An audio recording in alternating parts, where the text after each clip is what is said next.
Well, good morning, everyone. Don Cramer with the Cramer Group at Urban Nest Realty. Cheers to you this morning. Happy Monday to you. Welcome to episode 108, episode 108 of Coffee with Cramer and Colleen.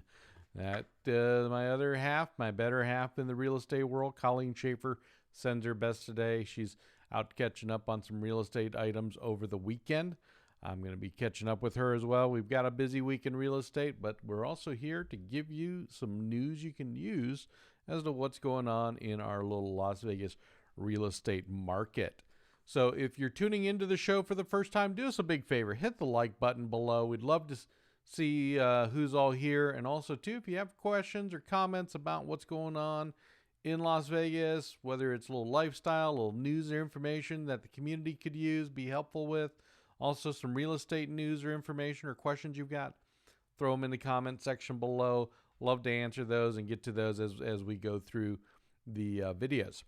Now, we've got a couple of little bits of news today, a couple of development news and a little bank rate, mortgage rate information. So we're going to get started, though. A little shout out first to Jason Kokrak. Now, some of you may or may not know that name, but Jason this weekend won the CJ Cup at Shadow Creek. That is the second PGA Tour event here in the last 2 weeks here in Las Vegas, and Jason won the limited field event with a score of 20 under par at the very exclusive, very beautiful, very nice Shadow Creek Golf Club. So this kind of concluded a 2-week swing here from the PGA Tour in their sort of adjusted COVID schedule. So it was exciting to see the tour here in town the last couple of weeks. The town was, the weather was beautiful the last 2 weeks, although a little warmer than normal, but just a great place. And October, my favorite time of the year. Do you have a favorite time of the year here in Las Vegas? Do us a big favor. Put that in the comment section below. But for me, October is the standout month. As what we used to call it, it was the Chamber of Commerce month. That was the month you wanted people to come in and say, check this place out. So congratulations to Jason. This kind of leads us to our next article because it actually happens to do with a golf course property here in town that may be going under some redevelopment potentially. As you know, golf courses in Las Vegas Valley have sort of come and gone especially over the 30 plus years I've been here. When I first moved here, a couple of golf courses that we were, very, very well known, very beautiful properties no longer exist today. That includes the Dunes Golf Course. I don't know if any of you played the Dunes Golf Course. It then became the Mirage Golf Club. Thereafter, Mirage Resort, Steve Wynn bought the property because it's ultimately, the dunes and a lot of that space there along I-15 where the golf course became the Bellagio, the parking garages for City Center, all the way down to T-Mobile Arena and parking garage there at the back of the New York. So stretching from Flamingo all the way down to Tropicana there along I-15 was the Dunes Golf Course. Probably still to this day, one of my favorite layouts that ever existed in the Las Vegas Valley. And then also, too, the Tropicana, where the MGM Grand sits today, a good portion of that was the Tropicana Golf Club. So, for better or worse, we have had situations in town where we have seen golf courses go away for development. And some of that's been for housing. We have a couple of controversies still going on, both with Silverstone and with the Badlands Golf Club and its current owner-developer. Now, that being said, there is another piece of property that recently was rezoned, and this has to do with the Royal Lynx Golf Club on the east side of the valley. Royal Lynx is a 18-hole golf course built off of East Vegas Valley, and it's approximately about a mile east of Nellis Boulevard. So if you go east over there on the east side is Royal Lynx. It was built back in the late 90s, early 2000s. It was originally developed by Bill Walters, who you may or may not know. And it's approximately a 160-acre parcel of land over there. And last week, the county has approved plans to rezone Royal Lynx for residential use. Now that's a big deal. Now the current owner is the Scottsdale Golf Group. Now we'll put the link up there to the article. And the owner of the group, Shelby Futch, from Scottsdale Golf Group, had wanted to do this because they had a plan or a development possibility to turn that 168-acre parcel into nearly 1,200 homes. Now, right now at this time, this is a visionary concept. So nothing definite. There's been no builder selected at this point in time or announced. No official plans, but there is a possibility of development of the 160 acres into a development, master plan community, you name it, or parceled off to an up to 1,200 home development. Now, again, it's a little on the early side. Now, Shelby purchased the property a few years ago, and then it has been operating it as a golf course. I mean, he's a owner operator of golf course properties. Been in the golf course industry for as long as I've been in the industry, even longer. A lot of friends and colleagues know Shelby, so he is a big fan of the golf business. However, that being said, with COVID, businesses, things of that nature, there is something to be said in this article here in the RJ, which I'm going to put a link to. Really kind of talks about some of the up and down history of Royal Lynx. You know, it was originally purchased. The land was originally purchased by Bill Walters back in '99 for $894,000. So take that 160 acres divided by 800. Divide that into $894,000. Not a bad price.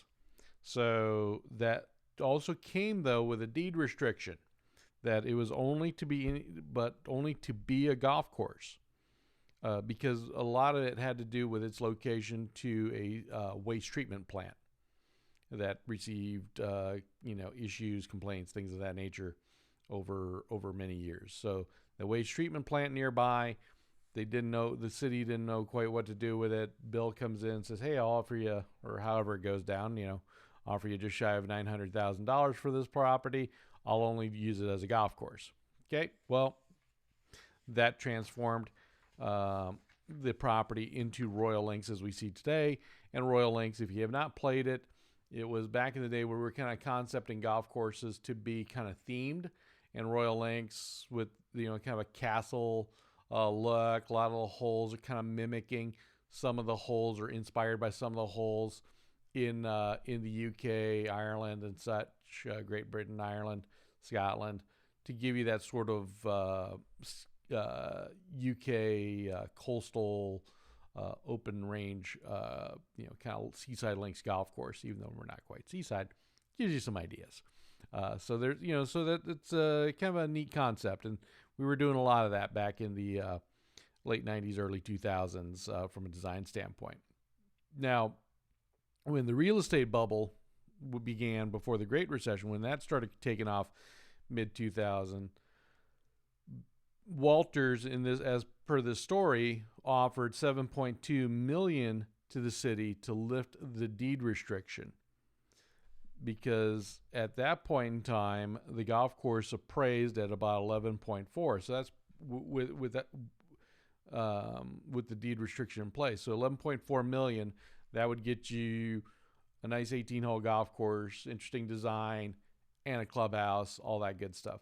That's probably about the going rate at the time for golf courses in a lot of situations, even in Las Vegas.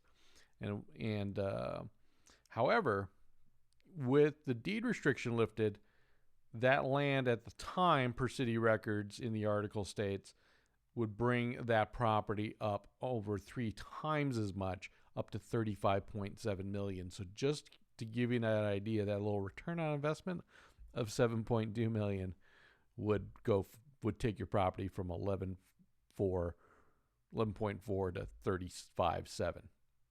Now you talk about return on investment on real estate property.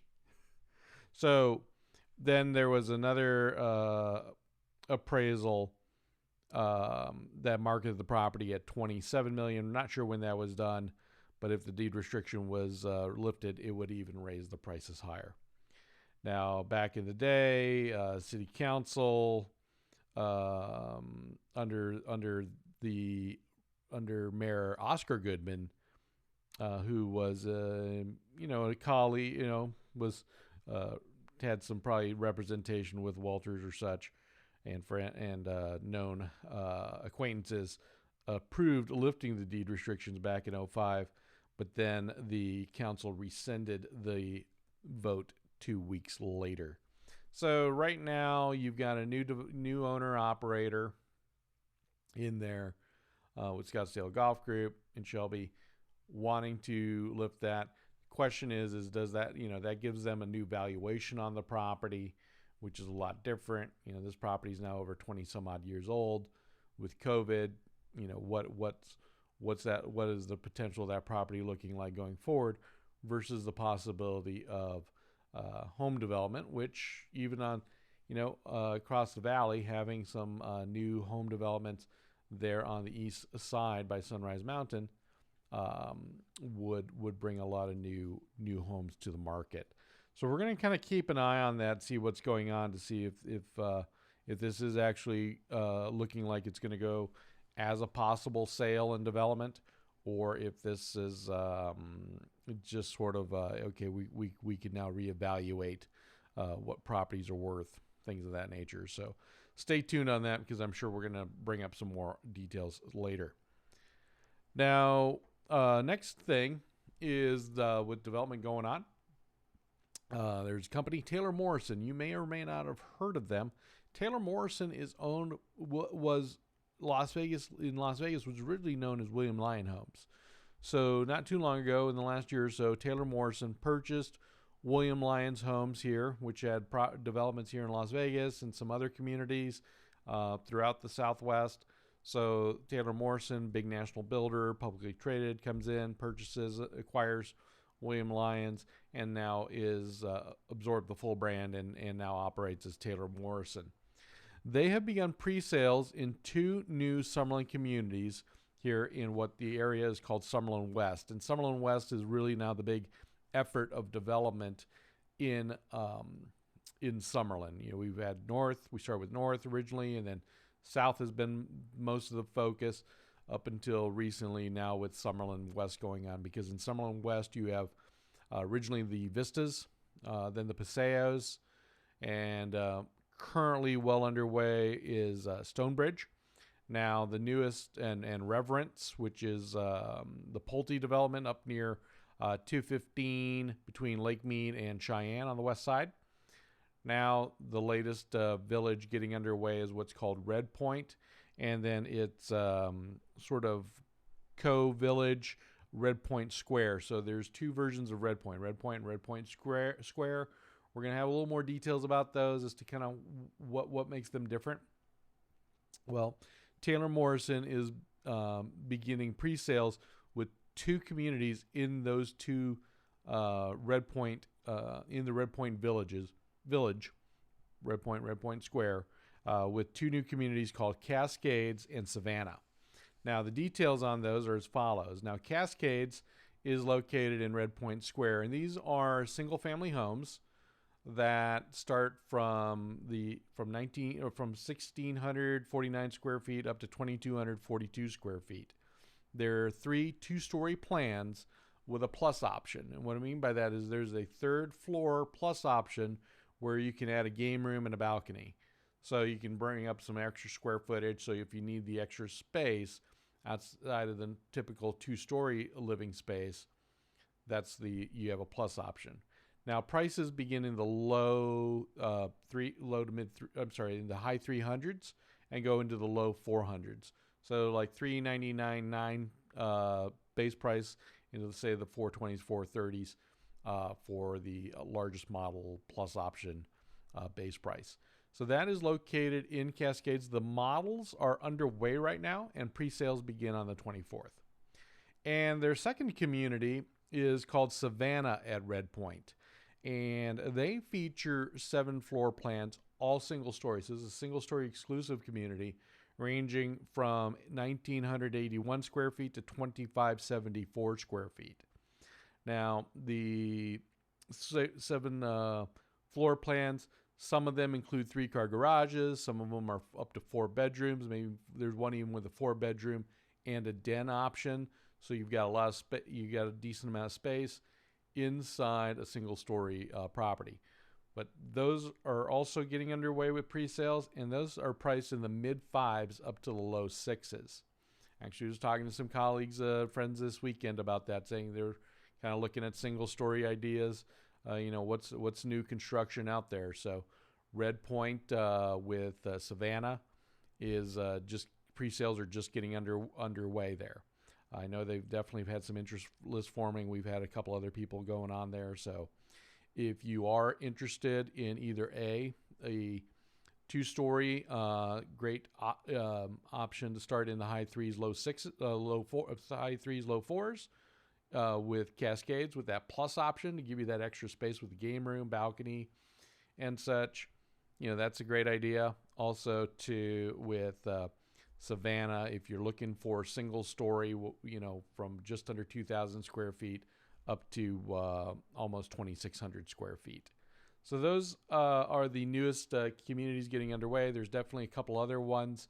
Woodside is got a new community over there. Toll Brothers has got some single story with single story plus options over there too. I know KB and Lennar are also got some signs up as well for rough grading their lot parcels, and then also too Richmond American has got a property they're pushing underway pretty much as well too, called Morro Rock. So a lot going on in Red Point, and that's Red Point is also where it's home to the firehouse there with City of Las Vegas, right there off of Far Hills, as well as the new Metropolitan Police Department area command for Summerlin. So those facilities there are very convenient, and also we'll probably have some more news about what other amenities and features are coming to both Red Point and Red Point Square. So more on that later. But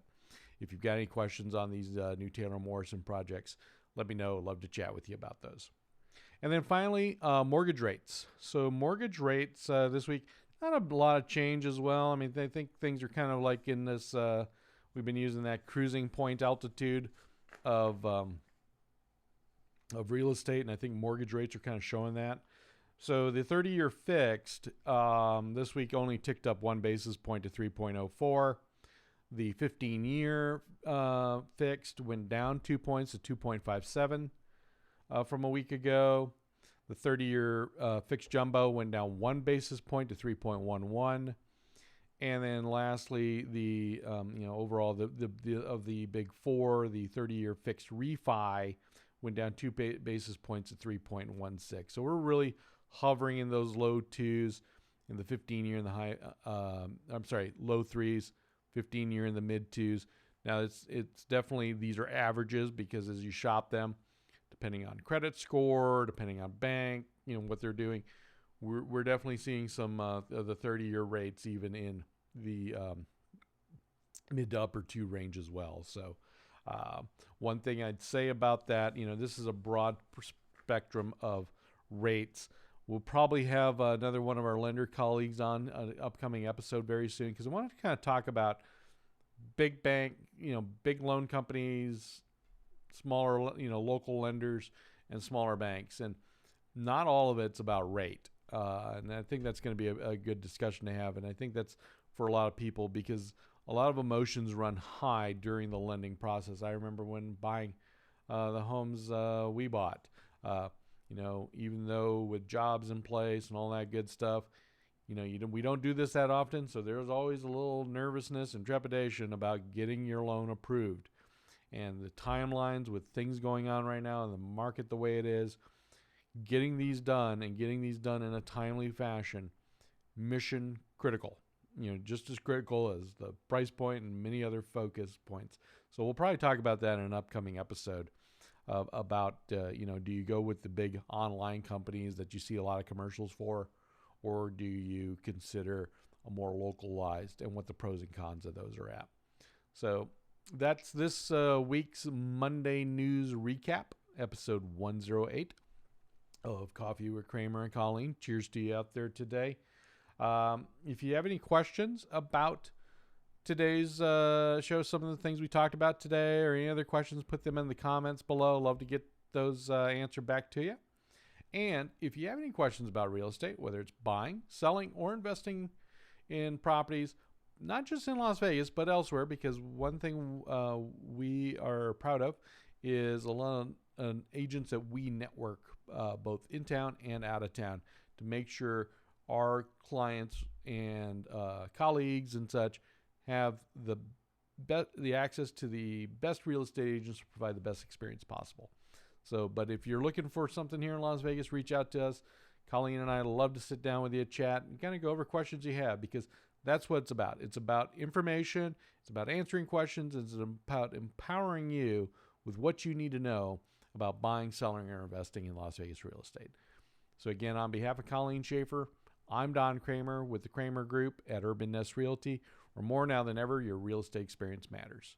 Now, this week, we've got our weekly recap, and then we may or may not, we're kind of updating some schedules. Looking forward to having a couple guests on here in some upcoming shows.